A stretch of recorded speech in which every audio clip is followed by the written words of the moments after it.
Bienvenidos y bienvenidas a esta clase sobre derecho de filiación. Lo que vamos a analizar en esta clase es el derecho de filiación encarado en una primera parte sobre la determinación de la filiación y en una clase posterior vamos a analizar las acciones de filiación. Vamos a compartir con ustedes una presentación en la cual vamos a ir analizando los artículos del código y vamos a ir tratando de dejar planteados interrogantes que nos surgen en relación a la aplicación práctica de estas normas que están regulando todas las relaciones filiales, paterno-filiales en el Código Civil y Comercial. De nuevo, yo voy a dejar para que ustedes, voy a dejar que ustedes analicen en sus libros toda la parte histórica, conceptual y demás. Simplemente vamos a analizar aquí el Código Civil y Comercial y vamos a quizá empezar a dar una pequeña conceptualización de la filiación que tradicionalmente se entendía como el vínculo jurídico o el parentesco existente entre padres e hijos. Hoy está, y que tenía diversas fuentes, tradicionalmente la naturaleza y la adopción. Esto ha ido evolucionando muy sintéticamente, les comento que en nuestro país ha habido una evolución legislativa bastante importante, desde considerar a los hijos en dos categorías de legítimos e ilegítimos, y con los años se han equiparado las filiaciones. Actualmente, y en teoría, y vamos a ver por qué, todas las filiaciones tienen los mismos derechos y el mismo estatus jurídico. Vamos a ver que esto no es tan así, por eso quiero analizar específicamente los artículos. Entonces, quedan ustedes la parte histórica, conceptual, de naturaleza jurídica y demás. Vamos a analizar específicamente los artículos del código. Entonces, vamos a ver hoy lo que son las fuentes, las reglas generales de la filiación por técnicas de reproducción humana asistida, esa es la abreviatura TRHA, la determinación de la maternidad, de la filiación matrimonial y de la filiación extramatrimonial. Estos son los 5 puntos que vamos a empezar a analizar ahora. Ustedes, de nuevo, pueden pausar el video, analizar los artículos y después ir complementando con los comentarios que podamos hacer. Entonces, ¿cuáles son las fuentes de la filiación? El código me establece en el artículo 558 las 3 fuentes filiatorias, la naturaleza, la adopción y las técnicas de reproducción humana asistida. Se discute que las técnicas en realidad son parte de la filiación por naturaleza, porque son técnicas o son maneras de establecer una filiación de manera natural, pero fuera del vientre materno, es decir, una técnica de reproducción asistida médicamente. Pero dejando de lado esta discusión, tenemos estas 3 fuentes que me determina el código: naturaleza, adopción y técnicas de reproducción humana asistida. Fíjense que el último párrafo del 558 dice que ninguna persona puede tener más de 2 vínculos filiales. Esto también contrasta con la realidad cuando veamos fallos que admiten la triple filiación o la pluriparentalidad. Pero bueno, esto lo vamos a ir marcando a lo largo de esta clase. Centrémonos primero en lo que dice el código. Después vamos a ver qué contradicciones o cuáles de estos aspectos regulados pueden ser declarados inconstitucionales o inaplicables en cierto caso particular. Entonces, para empezar, 3 fuentes de filiación: naturaleza, adopción y técnica de reproducción asistida. Esta fuente de la filiación, como yo les mencionaba recién, aparecen en el Código Civil y Comercial modificadas en relación al Código Civil anterior y aparece regulada esta tercera fuente filiatoria, que es la técnica de reproducción asistida, que va a estar basada principalmente en la voluntad procreacional y el consentimiento informado. Vamos a ver que esta voluntad procreacional o consentimiento informado, si está, vamos a ver en un momento de qué se trata, pero si está presente o no está presente, me va a cambiar a mí la fuente filiatoria. Me va a dar lo que ya vimos en clases anteriores, un emplazamiento o un desplazamiento en un estado de familia determinado. Por ahora tengamos en cuenta estas 3 fuentes filiatorias. Anticipaba yo que no hay igualdad de efectos entre todas las filiaciones, por más que el código así lo diga. Porque vamos a analizar que los hijos nacidos con técnica de reproducción humana asistida van a tener limitado, no cercenado totalmente, pero sí limitado bastante, el derecho a la identidad. Esto es fundamental tenerlo presente. De nuevo, no puede haber un doble vínculo filial, como vimos, y de nuevo vemos que esta voluntad procreacional está por sobre la realidad biológica. Vamos a ver que incluso esta voluntad procreacional, si está dada por 3 personas, pueden lograr en la justicia que haya un triple emplazamiento filial, cosa que choca obviamente con lo que estamos viendo en el código. Entonces, vayamos teniendo en cuenta lo que dice el código y después veremos en alguna otra clase o analizando fallos cómo estas normas están siendo declaradas inconstitucionales o inaplicables, justamente con fundamento en principios jurídicos que están por sobre las normas. A veces son principios constitucionales, supraconstitucionales, son distintas pautas que el juez tiene en cuenta para aplicar o dejar de aplicar ciertas normas. El certificado de nacimiento, dice el código, no debe decir, no debe constar en el mismo cuál es el origen, cuál es la fuente filiatoria. Si bien vamos a ver que existen registros, existen legajos en el registro de capacidad, registro civil de las personas, en el cual, obviamente que si hay una adopción o hay una técnica, debe quedar una constancia interna en el registro, pero el certificado de nacimiento no puede dejar constancia de cuál es la fuente filiatoria. Esto, por supuesto, no impide que el hijo pueda indagar plenamente o de modo limitado su identidad. Plenamente en los casos de adopción, ya vamos a ver. De manera limitada en algunos casos de técnica de reproducción asistida, en los supuestos en que haya un interés legítimo por indagar esta realidad biológica con ciertas limitaciones. Pero tengan en cuenta por ahora que no puede constar en el certificado de nacimiento la fuente filiatoria. Capítulo aparte merece las técnicas de reproducción humana asistida, que se tratan de regular de una manera armónica y que cierre en este esquema, pero vamos a ver que hay muchos huecos o hay muchas contradicciones en la misma regulación, básicamente dadas por la realidad que no puede ser soslayada por un texto legal, ¿no es cierto? Es decir, hay técnicas que están reguladas y que el código trata de que el sistema cierre recurriendo a esto de la voluntad procreacional, que no es otra cosa que el consentimiento pleno, libre e informado respecto a la técnica que se va a llevar a cabo.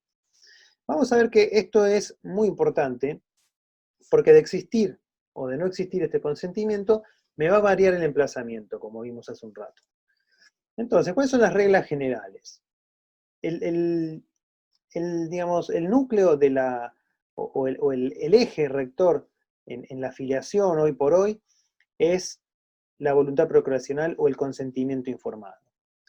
En épocas anteriores al Código Civil y Comercial, antes del 2015, y esto fue siempre un avance que fue teniendo la legislación y la jurisprudencia, siempre se le dio preeminencia a la realidad biológica.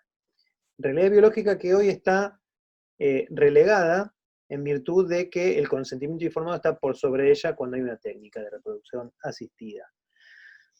Entonces, los centros de salud tienen que recabar este consentimiento previo e informado para realizar las técnicas. Y se debe renovar cada vez que se procede a la utilización de gametos o embriones. Este es el lineamiento que da el código. Ahora, fíjense que endeble, si uno quiere llamarlo así, es el derecho a la identidad o la afiliación. Porque si existe o no existe, si está bien hecho el consentimiento o no, si está protocolizado ante escribano o no, si hay algún vicio en ese consentimiento, hay algún dolo, algún error, hay algún tipo de, incluso alguna coacción para suscribir algún documento, esto va a determinar que el consentimiento informado como acto jurídico tiene los vicios propios del acto jurídico, los vicios de la voluntad también. Entonces este acto jurídico puede caer, y si cae este acto jurídico, cae en consecuencia la filiación que se pretendía establecer. Esto que quizás se trata,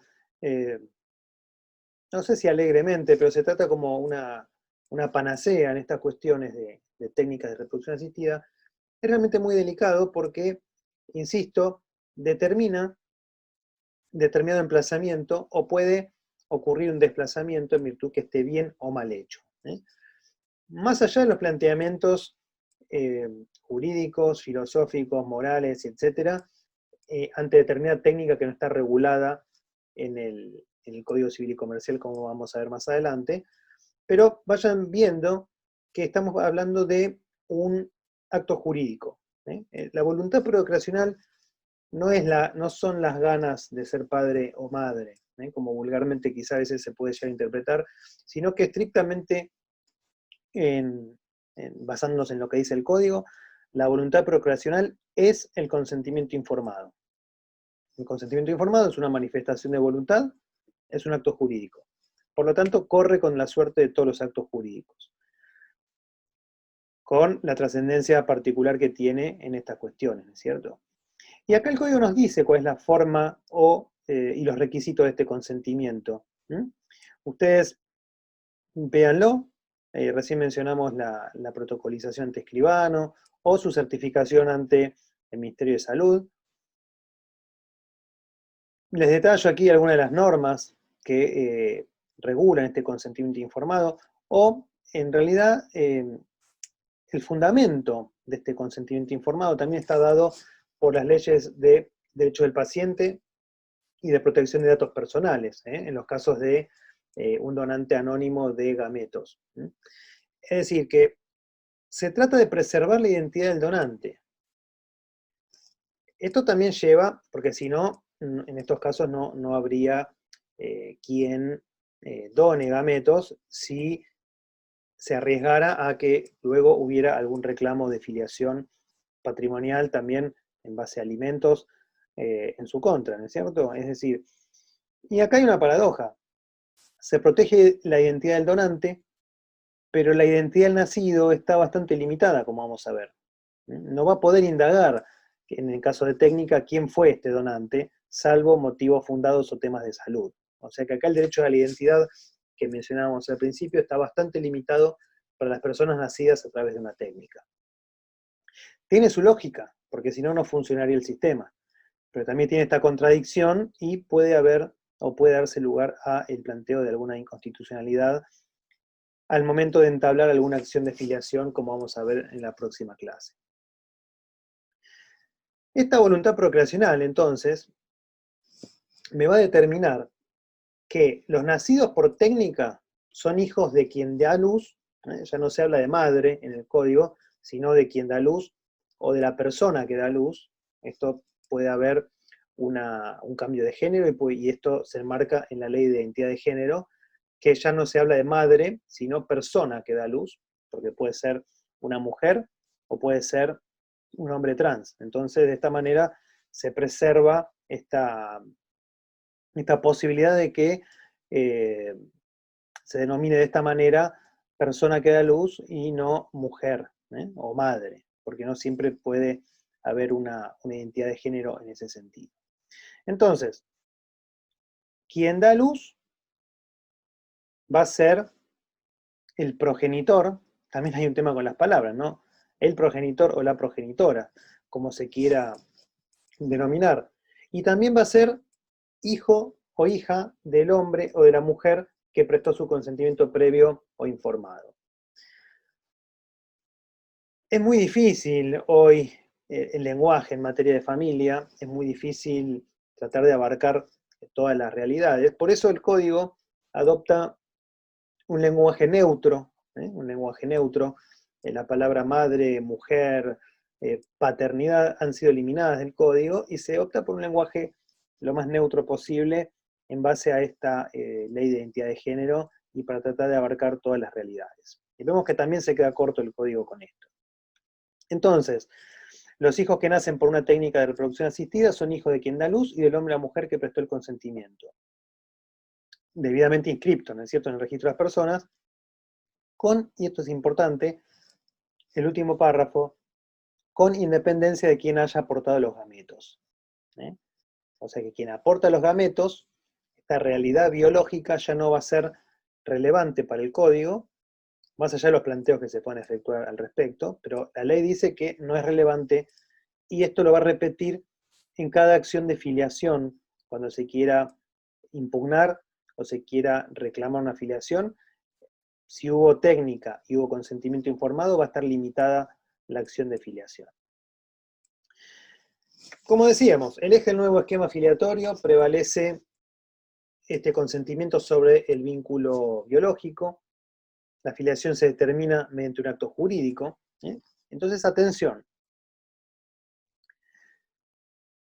¿Cómo se puede, dejo planteado esto para que ustedes, si están pensando, bueno, pero esto es inconstitucional? Bueno, tenemos una serie de normas, porque acá depende qué derecho uno como abogado esté defendiendo. Si uno quiere realizar o plantear judicialmente una técnica de reproducción asistida que no esté regulada, va a tener que echar mano de ciertas normas y ciertos derechos.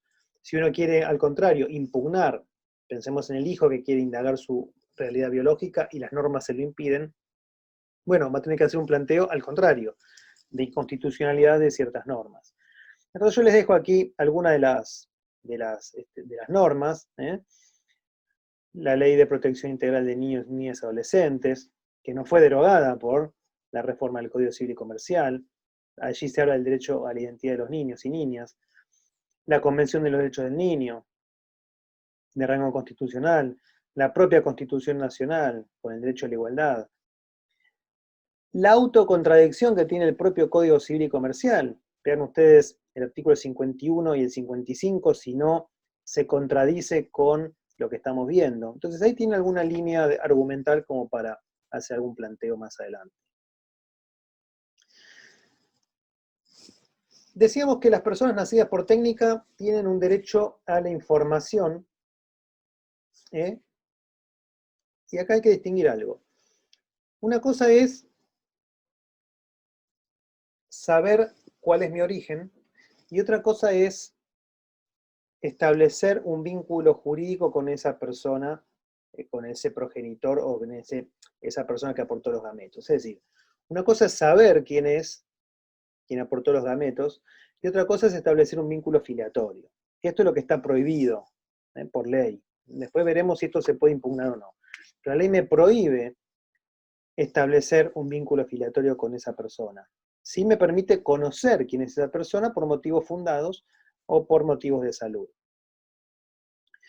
Por eso, tiene que haber constancia en un legajo, decíamos, si bien la partida de nacimiento no debe constar en ella la fuente filiatoria, sí tiene que haber un legajo interno en el cual conste si hubo una técnica de reproducción asistida.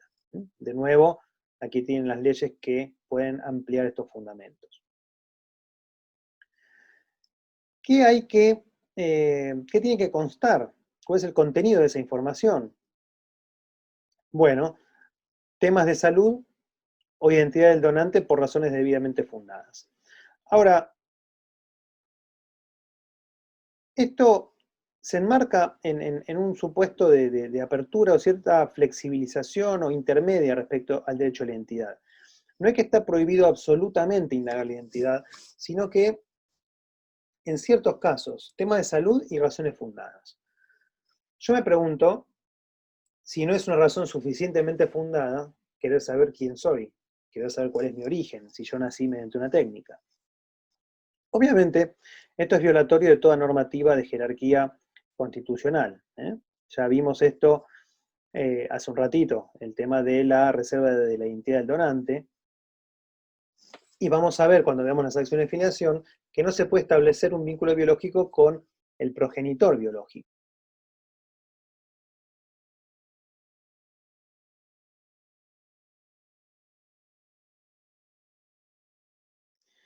Seguimos entonces con la determinación de la maternidad. Tradicionalmente, y desde Roma, se hablaba de mater semper certa est, es decir, la madre siempre es cierta. ¿Por qué? Porque siempre la maternidad se determinó por dos aspectos principales, el parto y la identidad del nacido. Siempre era cierto que la persona que nacía, ese hijo que nacía, era hijo de esa mujer que estaba dando a luz, o que dio a luz. Por lo tanto, siempre era cierto. Hoy, obviamente que con las técnicas esto puede llegar a variar, pero el código sigue diciendo lo mismo. En la filiación por naturaleza, la maternidad se establece por dos aspectos: la prueba de nacimiento o el hecho del parto y la identidad del nacido. Es decir, ese binomio madre-hijo, que es el que se trata de preservar mediante las leyes o las reglamentaciones de los distintos registros civiles de cada localidad, en la cual se establece todo un protocolo en los nacimientos de las fichas filiatorias, de no cortar el cordón umbilical hasta tanto, digamos, mientras tanto no se haya identificado a la madre y al nacido.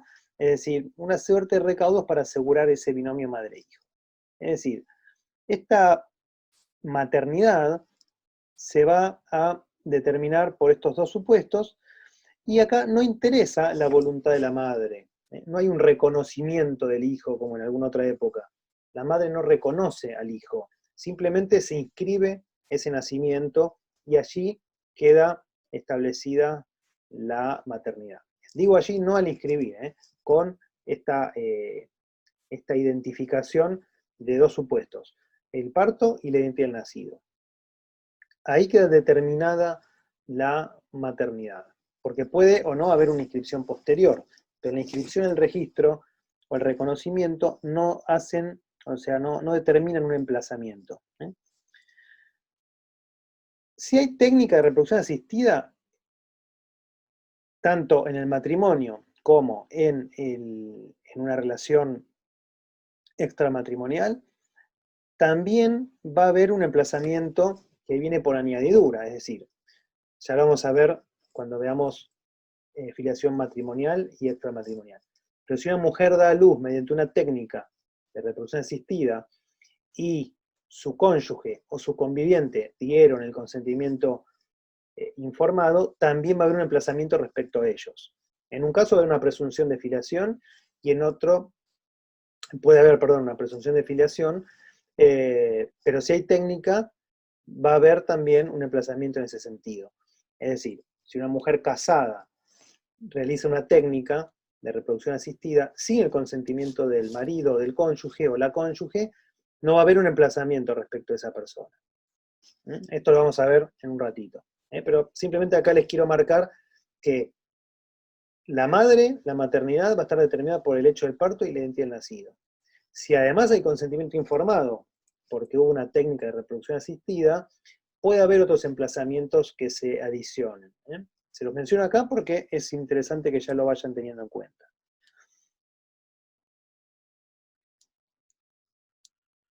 Fíjense que el Código Civil y Comercial no denomina más, como dijimos hace un rato, paternidad, sino filiación.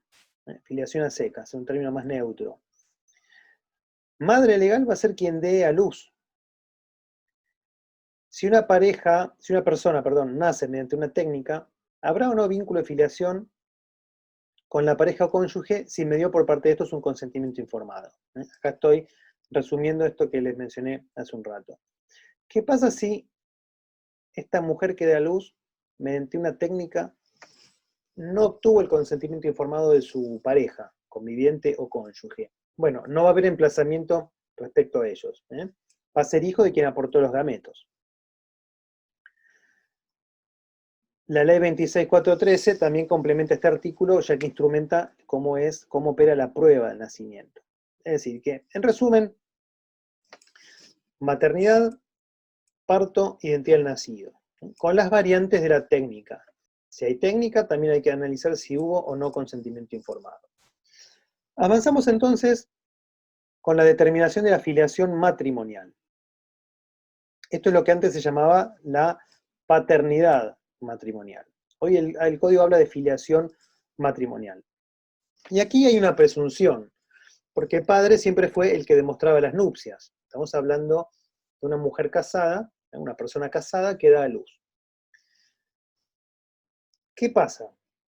Si una mujer casada da a luz, hay una presunción de que el padre, tradicionalmente, en este caso el cónyuge, va a ser el otro progenitor. Es decir, que se presumen hijos del o la cónyuge, acá de nuevo esta terminología de acuerdo a la ley de identidad de género, los nacidos después de la celebración del matrimonio y hasta los 300 días posteriores a la interposición de la demanda de divorcio, nulidad, separación de hecho o muerte. ¿Qué quiere decir esto? Estos 300 días son el plazo máximo de embarazo. Entonces se presume que desde la celebración del matrimonio hasta 300 días posteriores a su disolución, van a ser hijos, se decía tradicionalmente, del marido, en este caso del o la cónyuge.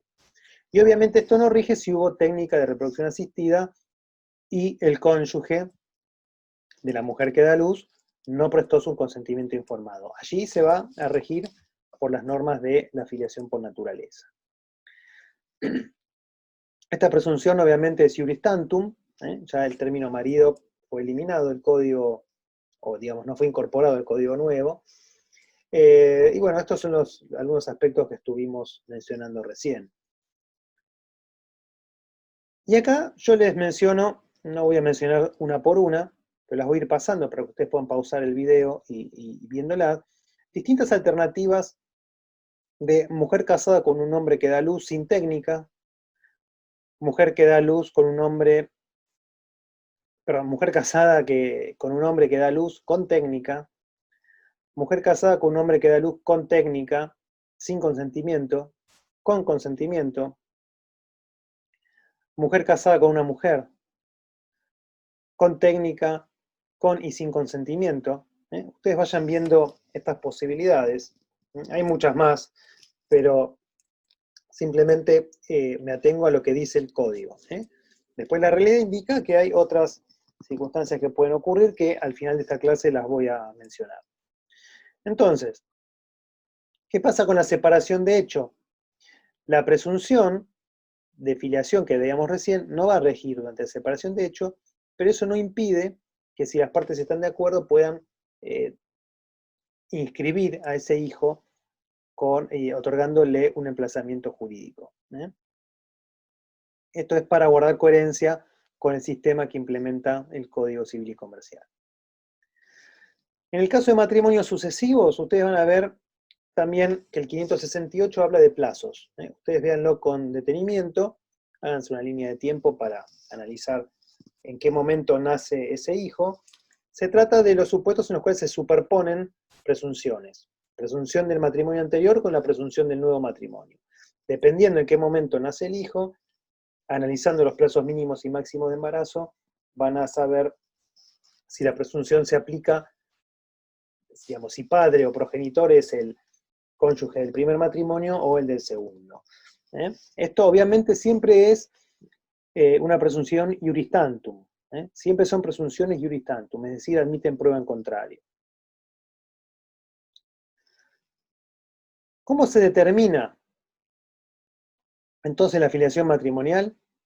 Por la inscripción del nacimiento, por la sentencia firme en el juicio de filiación, o en los supuestos de técnica con el consentimiento informado, libre y pleno. De nuevo, algunos comentarios que yo les hago y los remito a lo que ya analizamos respecto del artículo 566. Para ir finalizando, nos queda ver la determinación de la filiación extramatrimonial. Repasemos. Maternidad, sea casada o sea soltera, la persona que da luz se determina por el hecho del parto y la identidad del nacido. La filiación matrimonial, lo que antes era la paternidad, se da por el nacimiento de un hijo durante el matrimonio. Opera la presunción de paternidad o de filiación, son muchos años de repetir lo mismo, automáticamente, con la alternativa de la técnica con o sin consentimiento. En el caso de la determinación de la filiación extramatrimonial, lo que antes se llamaba paternidad extramatrimonial, estamos en presencia de una situación particular en la cual la principal forma de determinación es un acto jurídico, es el reconocimiento. Aquí hay un acto jurídico, una manifestación de voluntad de ser padre, o de establecer un vínculo de filiación respecto a ese hijo que no tiene una filiación establecida. Entonces, el reconocimiento es una de las fuentes. ¿Qué pasa si el padre no reconoce a ese hijo? Bueno, puede ser demandado por un juicio de filiación, por eso es la última de las fuentes que usted ve en el artículo. Y también puede ocurrir que haya una técnica de reproducción asistida, y en ese caso va a ser el consentimiento informado el que, una vez plasmado e inscripto, es el que determina la filiación en este caso. Pero la mayor de las veces es por el reconocimiento que voluntariamente realiza el padre de un hijo que no tiene filiación. Este consentimiento, si bien estamos limitándonos a lo que dice el código, les menciono que este reconocimiento, la principal característica es que es irrevocable. Una vez que yo reconozco a un hijo, no me puedo arrepentir, es irrevocable. Es voluntario, pero también hay un reconocimiento forzado mediante una sentencia. Hay presunciones también en los juicios de filiación, o indicios, presunciones, ya lo vamos a ver más adelante, de la negativa a reconocer, la negativa luego a someterme a un examen de ADN. Vamos a ver que esto también va a jugar en contra del renuente, de quien no quiere reconocer.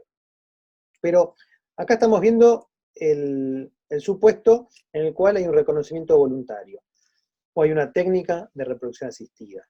El tema de la sentencia también es una cuestión que vamos a analizar mediante las acciones de filiación, acciones de emplazamiento o de reclamación de la filiación. ¿De qué manera se puede reconocer a un hijo? O sea, ¿cuáles son las formas del reconocimiento? La más usual es ir al registro civil y reconocer. Luego se puede hacer por instrumento privado o instrumento público, incluso mediante testamento. No hay ninguna formalidad. Simplemente que sea clara la voluntad de reconocer a un hijo. Como si existe un hijo de madre soltera, generalmente, si existe un hijo que no tiene emplazamiento paterno, cualquier persona puede ir a reconocerlo. Obviamente que estamos pensando en quién es el progenitor biológico. Pero cualquier persona puede ir a reconocer un hijo, y esto se llama a veces reconocimiento complaciente. Y esto tiene sus consecuencias que, bueno, algo vamos a mencionar ahora para no dejarlo en el aire. Muchas veces ocurre que una mujer forma pareja con un hombre y tiene un hijo de una relación anterior que no ha sido reconocido por ese padre, y la nueva pareja lo quiere reconocer. Vulgarmente se dice darle el apellido. Esto no es tan simple, no es que le da el apellido y nada más, sino que está haciendo un acto de reconocimiento, le está dando el estatus de hijo, lo está emplazando como hijo. Y esto es, por un lado, un acto de afecto, de amor, pero también es un delito de suplantación de identidad, y puede colocar a esta persona que, digamos, de manera altruista y de manera afectuosa lo hace, o solidaria, lo puede colocar eventualmente ante un reclamo de daños y perjuicios por parte del propio hijo reconocido cuando éste sea mayor de edad. Hay muchos fallos en este sentido. Entonces, cuidado con esto. Por eso acá el código les dice que cuando una persona va a reconocer a un hijo, se le notifica a la madre y al hijo o a su representante para que estos, bueno, sepan de este reconocimiento y obren en consecuencia si desean o no realizar algún tipo de acción judicial. Esto es unilateral y garantiza el conocimiento por parte de la madre y del hijo. Recién mencionábamos el carácter irrevocable, no se puede sujetar a modalidades, no requiere que el hijo lo acepte. Y el código acá les habla de el reconocimiento del hijo ya fallecido. Esto no da derecho a sucederlo, no da derechos hereditarios si yo reconozco a una persona que falleció, salvo que yo le haya dado trato de hijo. la posesión de estado de hijo, un trato público y notorio de hijo, previo al fallecimiento.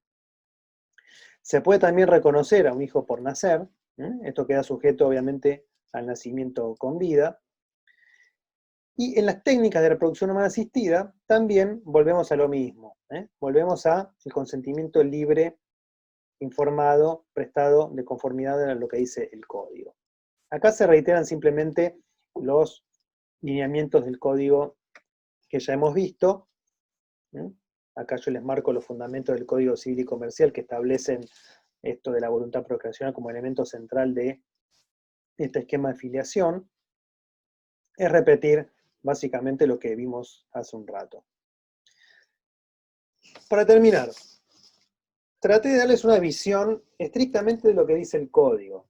Hay mucha tela para cortar, hay muchísimos aspectos que no están regulados, entre ellos, y cada vez más frecuentemente, la filiación post-mortem, que estaba regulada en el proyecto de código, que después se eliminó, la gestación por sustitución, que también estaba regulada o contemplada en el proyecto de reforma, que también se ha eliminado, la pluriparentalidad o triple o múltiple filiación, y las técnicas de reproducción humana caseras, que puede ocurrir que una pareja realice una técnica de reproducción casera sin las formalidades, sin intervención de un centro de salud, sin intervención de un escribano, sin consentimiento informado, y esto da lugar a un montón de cuestiones complejas.